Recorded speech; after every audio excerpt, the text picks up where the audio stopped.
Let's make a 3D spring cottage. I am still working on my 3D paper craft series and I am loving making these, so it will probably continue for a very long time. I hope you're enjoying these bigger projects, and if you're looking for something in particular, don't forget to comment that down below.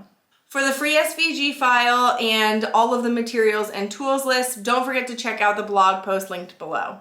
Let's get started. For my Cricut design space part of this, honestly, this is kind of an upload and go kind of SVG. The size of it right now will make about a 4.5 by 4.5 square house. Just to keep that in mind, you can make it a little bit bigger depending on the paper that you have. I do suggest keeping it at least this size because some of the parts are very small. And the only thing that I really did was work in my color sync. That bright blue is going to be your acetate, so make sure that stays a different color, or you can also use vellum. And then I just cut everything out using the medium cardstock setting or the transparency setting, or the acetate setting, depending on what you like to use. So to get started, the first thing I want to mention is because this project has a lot of small pieces, I am going to be putting a lot of my pieces into these small little cups. So I suggest having some sort of organization here when it comes to keeping smaller pieces together. So I put my roof and my door into one piece, and then I put the doorknobs in there as well. And then the other one, I put all of the flower pieces as well as the bird pieces so that I didn't lose any of those small little bits when I was finally going to make all of the craft.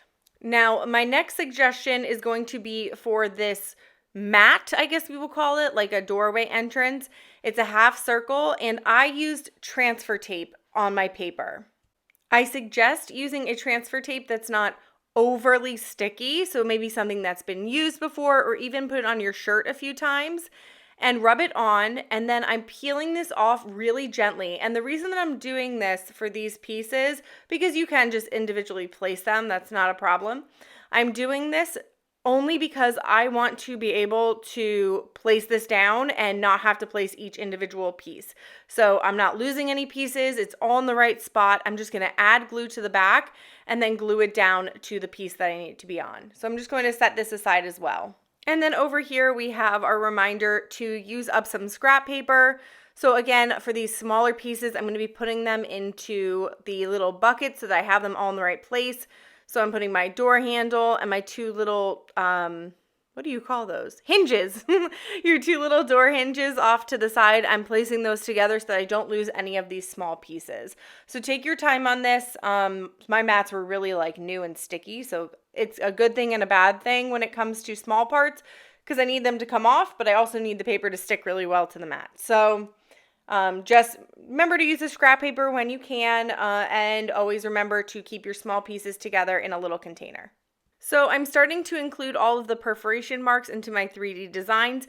I think it personally makes everything a lot easier because it's like a one and done upload. So to start, just make sure that you are folding everything in the correct way. This is going to be your front panel, and I'm folding on all of my perforation lines. You can do this first, or you can glue down all of your cobblestone piece, the gray piece, which is what I'm going to do next.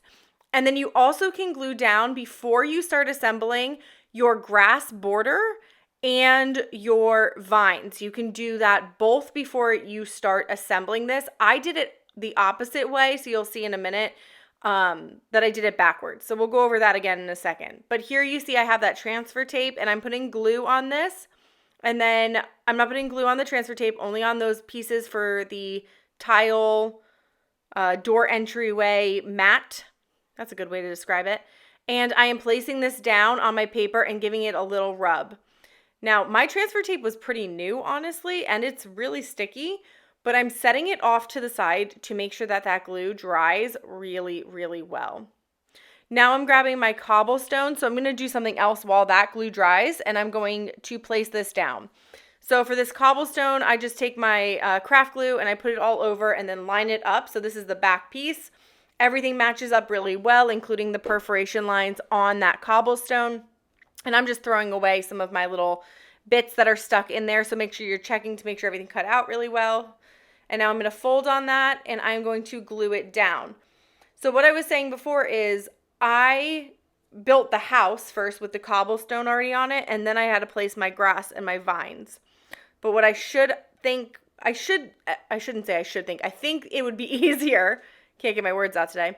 I think it would be easier if you glue your cobblestones down, then your vines down, then your grass border, and then build the house, make it 3D. I made the house 3D and then added on my grass and my vines. I definitely suggest the vines before grass, and I'll reiterate that in a little bit. But now I'm just gluing on my cobblestone. And honestly, I just went through with my glue, placed it on, and then I go back later and kind of fix up any little touches that might need a little more glue, like on the edges and around the windows. I also suggest putting on the windows before you make it 3D. Again, something I didn't do. So now I'm pulling back that transfer tape, and I am being very, very, very gentle. I know it went by fast, but I was very gentle. I pulled it back slowly, and there was a little bit of residue, but nothing that I can really complain about. So I do like this technique. If it's something you want to try, just be really careful when you try it. And now I'm going to go through and add on the cobblestone to the other side, the front of the house. In the same technique, I'm just putting a little bit of glue all over these pieces, and I will go back and fix up any parts that might be sticking out after. So now we are going to glue our two pieces together, and so I used my Barely Arts glue, and I am just lining these up really nicely.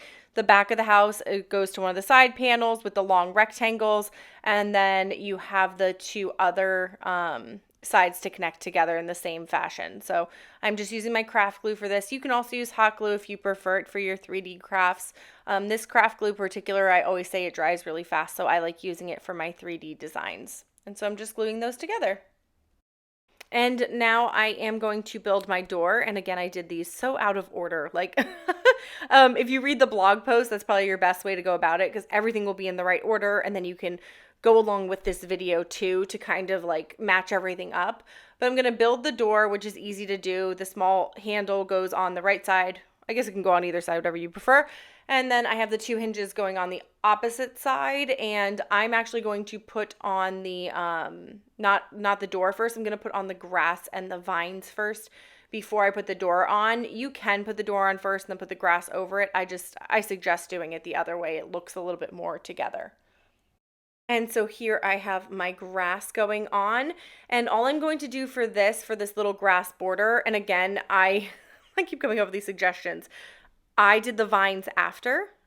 If I were redoing this again for a second time, actually this will be my third time doing it. Don't ask me how I did it this way this time and right the first way. Put the vines on first, then the grass. That way the grass over is on top of the bottom of the vine. So for the grass, you're just using a small strip, and you're going to place it onto the edge at the bottom of the house. And for the vine, you're going to do something pretty similar. So we're just going to go around the whole edge of the house with this grass. It's the thinner grass. The thicker, taller grass is going to go on the side in our window panel. And it's really nice because you don't need a ton of glue on these borders. They stick on good, and they are the perfect size, so there should not be any overlap or any problems, any missing pieces, things like that. They fit perfectly. So just take your time putting your border on, and then we are going to switch over to our vine. For our vines, you want to focus on just the center and the gluing down. You don't want to glue down all of the leaves, and that's because I wanted to give it more of a 3D look. So once I had all my grass on, or if you're doing the vines first, either way is fine. I just took my glue and put a little strip down the middle and that little extra part that's off to the side, and I glued this down to my house. And this piece fits almost perfectly in between the left window and above the right window. So you want it to kind of be in this position for when you place it down. And then you're going to repeat the process the exact same way for the back of the house. So I'm just putting glue down the middle of that strip. It's such a small strip, which reminds me of a vine. And then I'm just gluing it in the same position. I think it might be flipped on this side. Maybe not. And I'm just going to glue that down as well. So it's not flipped. It's still on the left side underneath the window. And then again, it goes over the right window. And now to make these look a little more 3D, I'm literally just pinching them. So pulling them up a little bit and pinching them to give them a curved leaf look. And I did this for all of them on both sides. And that's all you have to do to give it a 3D look. Make sure it's glued down first before you start doing this so you don't rip off your vine from your wall.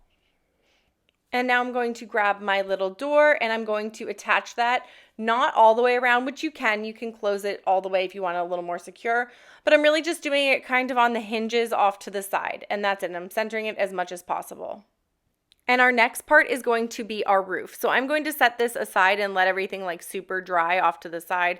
I kept messing around with the door. So just, I pushed it off to the side until we were done with our roof. And so I'm going to pull out this panel. This is going to be your roof. It's already perforated. But before I start folding everything and getting everything on, I want to make sure that I have all of my shingles laid out properly. So you're going to have everything in groups of 5 shingles. I made piles, so I'm going to make all my piles now in groups of 5. So I did 1, 2, 3, 4, 5, 1, 2, 3, 4, 5, and then I had one pile of 6 in the darker color. So that is what you want to do first to make sure all of your piles are set up. Once you have them set up, now what I did was I wanted to make sure they were in the right order. And so you want to make sure you have your one with 6 right in the center. Whether or not you cut that dark or light, that'll be up to you. And then I did light on either side, then dark, then light, then dark. So it's your middle piece, then you're going to go opposite color, opposite color, opposite color, all the way out.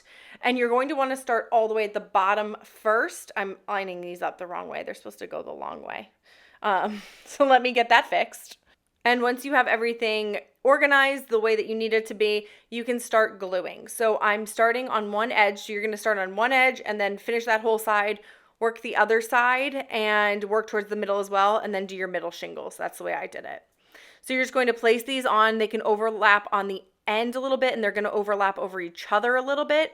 Make sure that they're overlapped pretty evenly so that it looks, kind of like shingles. And then you're going to do the next row the opposite way. So right here, I went from right to left. The next row up that's lighter, I'm going to go from left to right. So that's how you want to work. You want to go right to left to right to left to right, all the way up to the middle. And so the next row, I'm going to do the glue line right above the perforation line. And you're going to have 4 on one side and 4 on the other side, and then your center. And I did find that using just the strip of glue worked just fine. It obviously wasn't over the whole piece, but it was secure enough where things weren't like falling off or being misplaced or anything like that. So it worked out really well just with the strip. And I tried to space them as evenly as possible on the roof. I think I messed up a little bit on my brown, but overall I was really happy with the way that it turned out. It didn't ruin the project by any means. So just try to space everything as evenly as possible throughout the whole thing. And now, just to save us some time, I'm going to flip this around and I'm going to do the exact same pattern on the other side. And once you have both sides of your roof done, it will look like this. And now you can put glue right down the middle, and we're going to turn those shingles the other way. You're going to have 6, and these really kind of line up where they're not as overlapping as the other tiles. They're going to be pretty close to the edge on these, and you're going to spread those out along the top. And this is how you make the roof. It actually goes together a lot faster than what you would think. It doesn't take the most out of the project. This project actually goes together relatively quickly for how detailed it is. And there's your roof, and now we can move on to adding our windows on to our house. So like I said before, if I could go back, I would have added on the grass, the vines, and the windows to the house before I made it 3D. It would have made it a lot easier just for placement, but I'm going to assemble the windows. I'm still using my craft glue here, and then I used acetate to do the window part. You can also use vellum or even parchment paper if you wanted like a frosted window look. And I am literally just putting glue and then attaching it to the circle for all of those pieces or to the rectangle, respectively. And then again, I went through and I used my craft glue to attach this to my house. And that's why I think it would be easier if you did this before it was 3D, because you kind of have to hold your craft glue on there. So you're going to want to do each window, make sure your lines that are through the center are up and down and straight across. You can also do them on a horizontal if you want, but I like the way it looks up and down. And I'm just putting glue on the edge around the window and then placing it down for each of those pieces. And again, you're going to have to give yourself some grace here because it's going to take time to dry. So if you built it the way I built it, you're going to have to hold it in place for a while rather than being able to move on to the next part because you can't just turn it over. The window will fall out. And you're going to repeat this process for all 6 of the windows. So just a little bit of glue on the outside and then place your windows on it. For the rectangle, there might be a little bit of the house that shows through. If that is the case, just have it show through at the bottom because you're going to be covering that up with the flower pot anyway. So it's not a big deal if a little bit of the house shows through. And now we're going to work on our flower beds. So the way that I think is best to do this is to make your flowers first before you glue everything and make it 3D. That way you have a flat surface to work on, just like I should have done with the house. And so I'm just putting a little bit of glue on my stems here. These are tiny, so you don't need a lot of glue. And then I'm going to place the flower itself onto one on each stem, and then I am going to add in the centers. I look ridiculous trying to catch this flower with my tweezers. And so I'm so graceful. And so I'm going to do this with each flower, and then I'm going to add that tiny little center in. That was also, I cut out in pink paper, and actually it cut really well. I was worried about the sizing, but my mats were decently sticky and my paper is pretty thick. I used 85-pound textured cardstock, so it cut really nicely, and I was able to have all 10 of my flower centers cut out beautifully. I didn't have to have any extras, which is great. And so now I'm just dowding all the centers, and I am going to put in all of my pink centers as well. And this creates your flower side, so your bed of flowers that you're going to place in that windowsill. And then we're just going to repeat that exact same thing for the other side with the flowers. So put the flower petals on while it's flat, and then all the centers. It makes it a lot easier when everything is flat, and then creating the 3D effect after. And then we'll move on to our bird. Our bird has a couple of tiny pieces. You're going to have the body of the bird. It can face either way, whatever you prefer. And then you're going to attach the wing. I did include a little black eye for it, which if it's too tiny and you don't want to cut it out, you can always just draw a black dot in for the eye. Like if you lose it or anything like that. And then there's also a tiny little beak. And again, you could just cut a small piece of yellow paper for that beak. You can not even see it. But right now I am putting on a beak onto this little tiny bird. So now I'm going to just bring it up so you can see your little bird. So there he is, and I'm going to attach him to the side.